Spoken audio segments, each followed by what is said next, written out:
Hujan deras yang melanda Aceh Tamiang sejak 3 hari terakhir membuat tanggul yang berlokasi di Pekan Serue, Kecamatan Serue, Kabupaten Aceh Tamiang jebol dan mengakibatkan 2066 jiwa mengungsi serta 10 rumah rusak berat.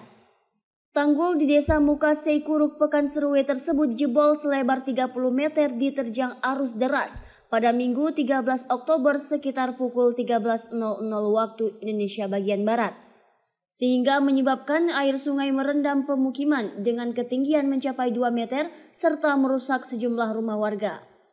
Salah seorang korban banjir, Syaridin, menyebutkan sedikitnya ada 10 rumah yang mengalami rusak berat, termasuk rumahnya yang berlokasi tepat di belakang tanggul yang jebol. Korban jiwa untuk sementara nggak ada.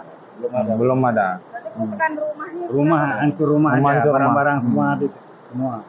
Jumlah rumah yang hancur. Ini yang daerah sini aja sekitar 10.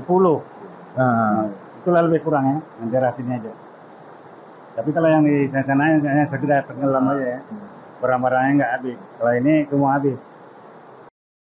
Beruntungnya tidak ada korban jiwa dalam peristiwa ini. Saat ini ribuan warga mengungsi di posko yang telah disediakan dan sebagian lainnya ke rumah kerabat yang tidak terkena banjir. Dari Aceh Tamiang, Selina Vita melaporkan untuk Puja TV.